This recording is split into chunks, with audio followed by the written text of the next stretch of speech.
Hello viewers, আসসালামু আলাইকুম। Bright future IT পার্কে সবাইকে স্বাগতম। আজকে আমরা দেখব ফরম্যাট মেনুর দ্বিতীয় অংশ। ফরম্যাট মেনুর প্রথম অংশে আমরা ইতিমধ্যেই দেখেছি ফন্টের কাজ, প্যারাগ্রাফের কাজ, bullet and numbering, border and shading. তো আজকের আমি দেখাবো কলাম থেকে শুরু করে যে অপশনগুলো আপনাদের কাজে লাগে সেই অপশনগুলো। তো চলেন বন্ধুরা, কথা না বাড়িয়ে কাজ শুরু করা যাক। ফার্স্ট আমাদের কলাম।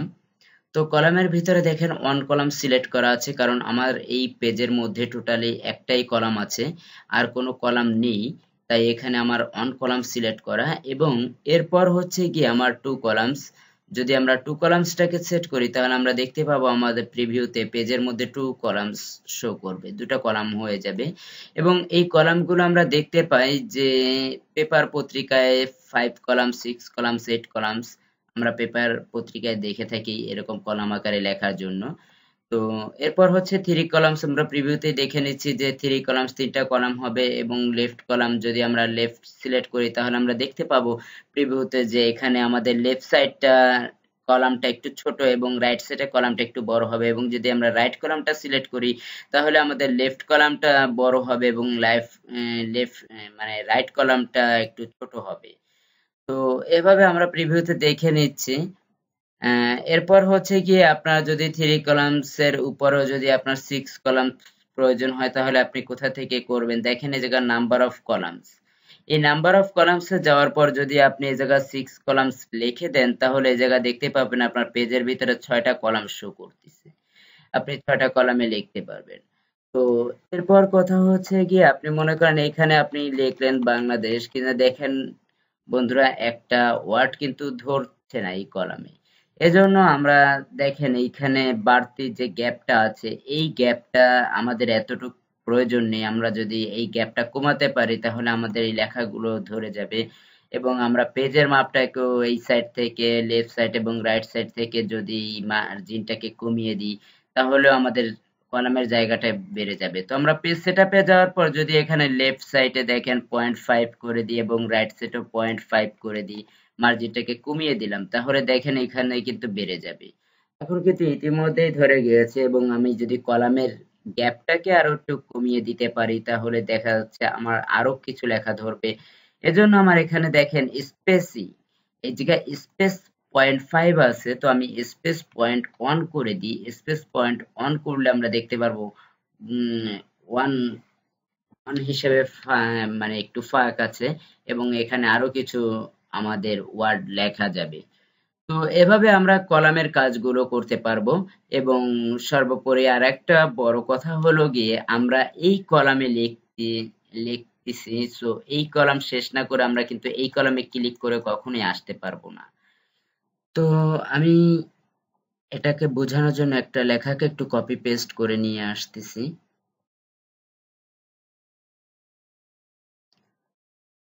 জাস্ট ফর এক্সাম্পল, আপনি এই লেখাটা, এতটুকু লেখা আপনি কপি করতেছেন। আপনি কপি করার পর যখন এই কলামে এটাকে পেস্ট করে দিবেন তখন দেখেন এই কলাম কিন্তু সম্পূর্ণ শেষ হয়নি। তো আপনি এখন চাচ্ছেন যে যতটুকু লিখেছেন বাট আপনি এই কলামে আর লিখবেন না, আপনি এই কলাম থেকে শুরু করতে চাচ্ছেন, তাহলে আপনি কি করবেন? এজন্য আপনাকে করতে হবে কিবোর্ড থেকে ইন্টার প্রেস করে আপনার প্রত্যেকটা লাইনকে শেষ করতে হবে, না লিখে কিবোর্ড থেকে ইন্টার প্রেস করে প্রত্যেকটা লাইনকে শেষ করতে হবে। এবং তারপর দেখেন এই কলামে আসবে। সো ওই কলামে লেখেন অথবা ফাঁকা রেখে আসেন, যা আসেন না কেন, লাইনগুলো শেষ করে তারপর আপনাকে নেক্সট কলামে আসতে হবে। ঠিক তেমনি এই কলামে আবারও ক্লিক করলে আসা যাবে না। আপনি যদি না লিখতে চান তাহলে ইন্টার প্রেস করে লাইনগুলো শেষ করে তারপর এই কলামে আসতে হবে। এভাবেই আপনাকে কলামের ভিতরে লিখতে হবে। তো আশা করি বন্ধুরা বুঝতে পেরেছেন যে কলাম কিভাবে করতে হয়। তো আমি আবারও আমরা অন কলামেই চলে যাচ্ছি। এবং এরপর দেখতে পাবো আমরা এখানে দেখেন ট্যাব।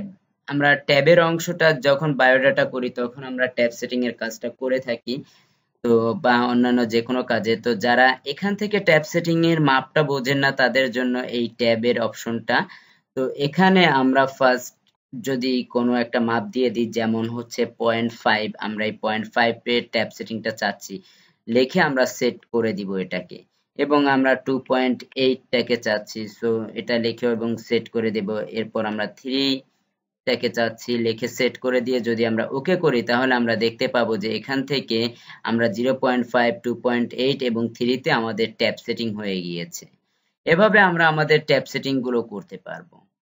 তো এরপর হচ্ছে গিয়ে ড্রপ ক্যাপ হচ্ছে গিয়ে আমরা ম্যাগাজিন গুলো দেখি, আমরা যে লাইনে ড্রপ ক্যাপটা করতে চাই সেই লাইনে শুধু কার্সারটা রাখবো, রাখার পর ড্রপ ক্যাপে যাব। ড্রপ ক্যাপটা কিন্তু এতক্ষণ অমিট অবস্থায় ছিল, এখন আমরা যখন যে কোনো একটা লেখার উপর নিয়েছি তখন মিট হয়েছে। এবং এই দুটো স্টাইল আছে, এটা হচ্ছে নান, কোনো কিছুই না, কোনো ড্রপ ক্যাপ হবে না, এবং সেটাই সিলেক্ট করা আছে। আমার কোনো ড্রপ ক্যাপ নেই এখন। তো আমি যদি এই স্টাইলটাকে চাই ওকে করি, তাহলে আমরা দেখতে পাবো যে এখানে ওই স্টাইল অনুযায়ী আমার ড্রপ ক্যাপ হয়েছে। প্রথম অক্ষরটা 3 লাইন জুড়ে, আমরা এগুলা ম্যাগাজিন গুলোতে বেশি দেখতে পাই। তো আমি যদি একটু লেখাগুলোকে আরেকটু বেশি নিয়ে আসি, তাহলে হয়তো আপনাদের বুঝতে আরেকটু ভালো হবে। এজন্য আমি সম্পূর্ণ লেখাটাকে নিয়ে আসতেছি, বা এই জায়গা থেকে আমি করে দেখাচ্ছি যে প্রথম লাইনে আমি করতে যাচ্ছি ড্রপ ক্যাপ। সো ড্রপ ক্যাপটাকে সিলেক্ট করে আমি যদি এই স্টাইলটাকে সিলেক্ট করে ওকে করি, তাহলে আমরা দেখতে পাবো যে প্রথম লেখাটা 3 লাইন জুড়ে হয়েছে। এভাবে আমরা ড্রপ ক্যাপের ব্যবহারটা করতে পারবো। এবং ড্রপ ক্যাপে যদি আমরা এই ইন মার্জিনটাকে সিলেক্ট করি, তাহলে আমরা দেখতে পাবো ড্রপ ক্যাপের সেই প্রথম ওয়ার্ডটা মার্জিনের বাইরে চলে গিয়েছে, মার্জিনের বাইরে হয়েছে এবং লেখাগুলো মার্জিনের ভিতরে। তো সাধারণত এটা তেমন কেউ ইউজ করে না, এই স্টাইলটাই সবাই ইউজ করে। তো আপনাদের যেটা প্রয়োজন হবে আপনারা সেটা করতে পারবেন। এবং ড্রপ ক্যাপের আরো একটা ব্যাপার হচ্ছে গিয়ে, আপনি এখানে দেখেন লাইন ড্রপ 3 লাইন জুড়ে, আপনি যদি একটা চান যে 5 লাইন জুড়ে আপনার এই ড্রপ ক্যাপটা হবে, তাহলে আপনি 5 লাইন জুড়ে এই ড্রপ ক্যাপটা করতে পারবেন। দেখেন এখানে 1, 2, 3, 4, 5 লাইন জুড়ে এই অক্ষরটা কিন্তু হয়েছে। এভাবে আপনি চাইলে 2 কলামস, 3 কলামস, যে কয় কলামস আপনার দরকার হবে সেই কয় কলামস আপনি করতে পারবেন। দেন এরপর হচ্ছে টেক্সট ডিরেকশন। টেক্সট ডিরেকশন দেখেন, সব থেকে বড় কথা হচ্ছে টেক্সট ডিরেকশন। আপনি যদি টেক্সট কোনো কিছু লেখেন এবং যদি সিলেক্টও করেন, তাও কিন্তু আপনি টেক্সট ডিরেকশনের কাজ করতে পারবেন না, কারণ টেক্সট ডিরেকশনটা অমিট থাকে। টেক্সট ডিরেকশনটা তখনই মিট হবে যখন আপনি টেক্সট বক্স নিয়ে কোনো কাজ করবেন। এখান থেকে আমি টেক্সট বক্সটাকে নিলাম। টেক্সট বক্সটাকে নেওয়ার পর আমি যখন এটাকে ডিলিট করে দেব, বক্সটাকে ডিলিট করার পর আমি টেক্সট বক্সের মধ্যে যা কিছুই লিখবো না কেন বা যা কিছুই আঁকবো না কেন, জাস্ট আমি একটা লেখাকে কপি করে নিয়ে আসতেছি। মনে করেন আপনি এই লেখাটাকে আপনি টেক্সট ডিরেকশন করতে চাচ্ছেন। তো টেক্সট ডিরেকশন জিনিসটা কি সেটা আমরা একটু দেখি। এবার ফরম্যাটে যাওয়ার পর আমরা দেখতে পাচ্ছি যে টেক্সট ডিরেকশনের অপশনটা কিন্তু এখন মিট হয়েছে। সো টেক্সট ডিরেকশনে যদি যাই, আমরা দেখতে পাবো যে এই 3 ধরনের স্টাইল আমরা লিখতে পারবো। এটা আমাদের অলরেডি লেখা আছে যে স্টাইলটা, এবং এই স্টাইলটা যদি সিলেক্ট করি তাহলে এই লেখার স্টাইলটা এভাবে হবে। এবং যদি আমরা টেক্সট ডিরেকশনে ঢোকার পর যদি এই স্টাইলটাকে সিলেক্ট করি, তাহলে আমাদের লেখার স্টাইলটা এভাবে হবে। সো আমাদের যেটা দরকার হবে আমরা সেটা এখান থেকে সিলেক্ট করে সেটাই করতে পারবো। এবং সর্বশেষে আমরা এই টেক্সট বক্সটাকে ছোট করে দিতে পারবো। এবং আপনি চাচ্ছেন, দেখেন আমরা একটু প্রিন্ট প্রিভিউতে দেখে আসি। প্রিন্ট প্রিভিউ দেখতে পাচ্ছি আমরা এখানে আমাদের দাগটা চারপাশে মার্জিনটা রয়ে গেছে। এজন্য আমি অনেক আগেই ইনসার্ট মেনুতে দেখিয়েছিলাম দাগটাকে কিভাবে অমিট করবেন। ডাবল ক্লিক করে ফিল কালারটাকে নান করবেন এবং লাইন কালারটাকেও নান করে দিবেন। এবং এটা আপনার এখন যেখানে বসানোর দরকার হয় আপনি যেখানে খুশি সেখানে বসাতে পারেন। তো আমরা আবারও একটু প্রিন্ট প্রিভিউতে দেখে আসি যে এখন আর কিন্তু চারপাশে কোনো মার্জিন নেই এবং লেখাটা কিন্তু এভাবে হয়েছে। সো আপনার এই ধরনের স্টাইল যদি প্রয়োজন হয়, আপনি টেক্সট ডিরেকশনের মাধ্যমে লেখাটাকে এভাবে করতে পারবেন। এরপর যাচ্ছি আমরা একটু চেঞ্জ কেসে। সো চেঞ্জ কেসে যাওয়ার জন্য আমরা জাস্ট লেখাটাকে একটু কপি করি এবং পেস্ট করলাম। ওকে, সো আমি এখান থেকে দেখতে পাচ্ছি যে চেঞ্জ কেস, আপনি যদি চেঞ্জ কেসে যান লেখাগুলোকে একটু সিলেক্ট করেন এবং ফরম্যাট থেকে চেঞ্জ কেসে যান, সবগুলো আপার কেস অর্থাৎ সবগুলো প্রতিটা লেখা আমাদের হবে এখানে ক্যাপিটাল লেটার, প্রতিটা লেখা ক্যাপিটাল লেটার হবে। তো তো এখান থেকে আমরা যদি করি তাহলে আমরা দেখতে পাবো যে প্রতিটা লেখা আমাদের কিন্তু এখন ক্যাপিটাল ওয়ার্ডে হয়েছে। এরপর চেঞ্জ কেসে যাওয়ার পর যদি লোয়ার কেসটাকে সেট করি তাহলে আমরা দেখতে পাবো প্রতিটা লেখা ছোট হাতের, সবগুলো, কোনো বড় হাত থাকবে না লেখার মধ্যে, সবগুলোই ছোট হাতের। তো এরপর হচ্ছে গিয়ে আমাদের চেঞ্জ কেসে যাওয়ার পর যদি সেন্টেন্স কেস সিলেক্ট করি তাহলে আমরা দেখতে পারবো প্রতিটা সেন্টেন্সের ফার্স্ট লেটারটা ক্যাপিটাল, বাট মাঝখানে কোনো কিন্তু বড় হাতে থাকবে না। এটাও কিন্তু আমাদের জন্য একটা সমস্যা। আমরা হয়তো মনে করি সেন্টেন্স কেসটাই আমাদের জন্য ইম্পর্টেন্স, কিন্তু সেন্টেন্স কেসটা আমাদের জন্য কোনো ইম্পর্টেন্স না। কারণ আমাদের সেন্টেন্সের মাঝখানে যদি একটা দেশের নাম লিখি বা একটা মানুষের নাম, কোম্পানির নেম, এই নেমগুলো কিন্তু সাধারণত ক্যাপিটাল লেটার হয়ে থাকে। আর এই ক্যাপিটাল লেটার কিন্তু আপনার এই সেন্টেন্স কেস দিলে মাঝখানে কোনো ক্যাপিটাল লেটার হবে না। তো এটা হচ্ছে যে গিয়ে বড় প্রবলেম। তো এই জন্য আমরা সেন্টেন্স কেসটা কেউ করব না। তারপর হচ্ছে গিয়ে আমরা যদি টাইটেল কেসটাকে দেখি, টাইটেল কেস অর্থাৎ হচ্ছে গিয়ে প্রতিটা লেটারের ফার্স্ট লেটারটা ক্যাপিটাল লেটার হবে। দেখেন এখানে ডের ডিটা বড় হাতের এবং লেবারার্সের এলটা বড় হাতের।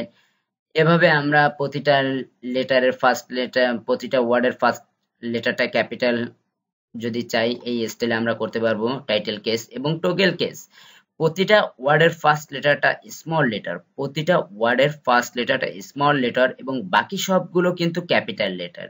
আপনারা দেখতে পাচ্ছেন যে বাকি সবগুলো লেখা কিন্তু ক্যাপিটাল লেটার। তো এভাবে আমরা করতে পারবো।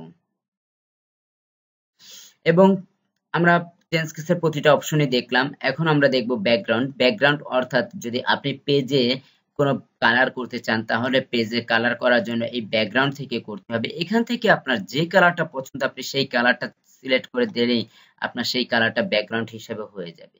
এভাবে আপনি ব্যাকগ্রাউন্ডে কালার করতে পারবেন, যে কোনো কালার। এবং আমরা যদি মোর কালারস যাই তাহলে দেখতে পাবো আরো অনেক কালারস আছে, যে কালারটা আপনার পছন্দ হবে আপনি সেই কালারটা সিলেক্ট করে দিন। এবং আমরা ফিল ইফেক্টে গেলে দেখতে পাবো টু কালার্স। আমরা যে টু কালার্স করা দেখেছিলাম ইনসার্ট মেনুতে, সেই টু কালার্স করা এখানে আমরা টু কালার্স দেখতে পাচ্ছি। এভাবে আমরা টু কালার্স করতে পারবো।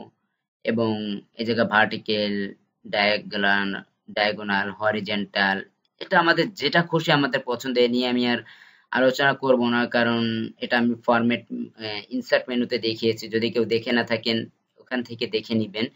তো এভাবে আমরা করতে পারবো। এবং আরো একটা ব্যাপার হচ্ছে গিয়ে ইফেক্টে আমরা টেক্সচার, প্যাটার্নস, পিকচার এই সবগুলোর ব্যবহারই আমরা এখানে এই পিছনের ব্যাকগ্রাউন্ডে আমরা করতে পারবো। তো যদি কেউ দেখে না থাকেন ওখান থেকে দেখে নিবেন ইনসার্ট মেনু থেকে।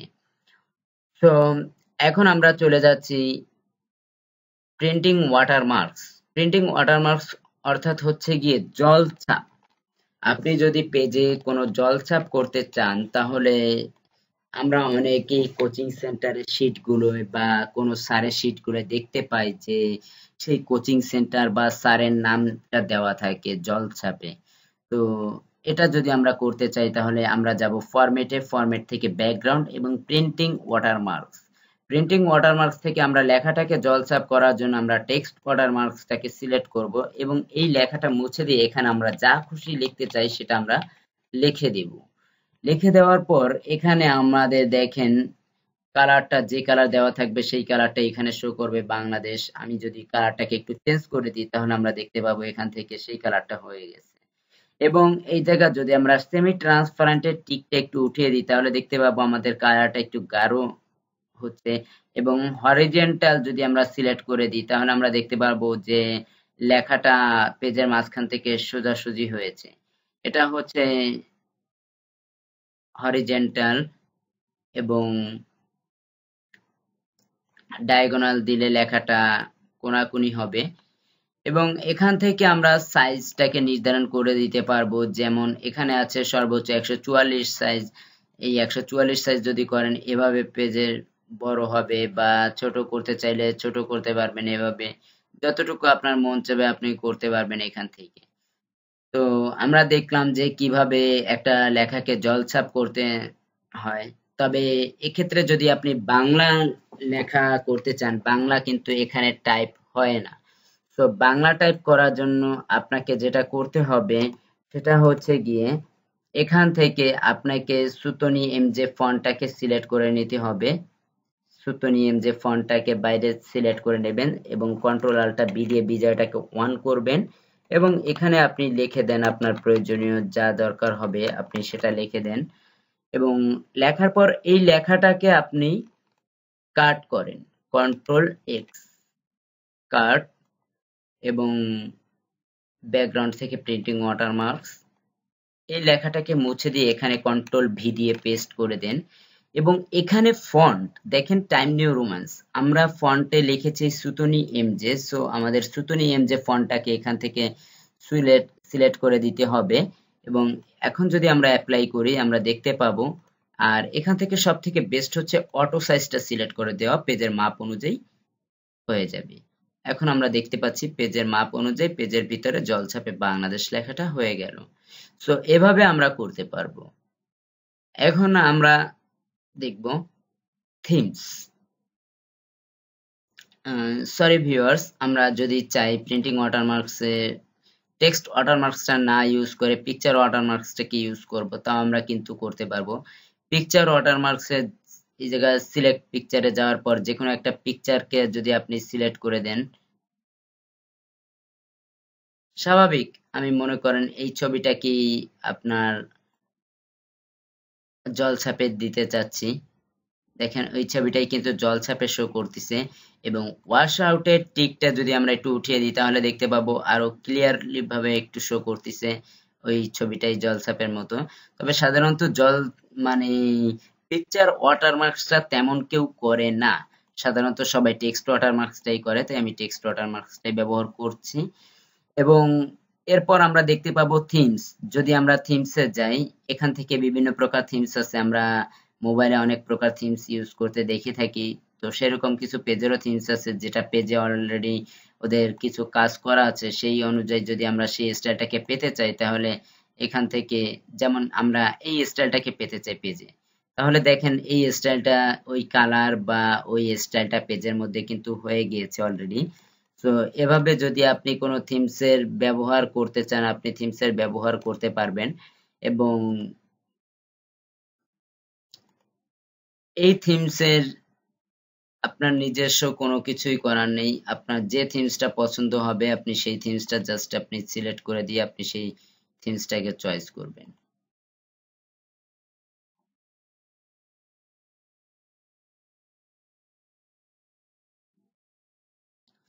এবং আমাদের থিমসের পরে যেগুলো আছে এগুলো আমাদের কোনো কাজে আসবে না, তেমন কোনো প্রয়োজন হবে না, সো এই জন্য এগুলো নিয়ে আমি আর দেখাচ্ছি না।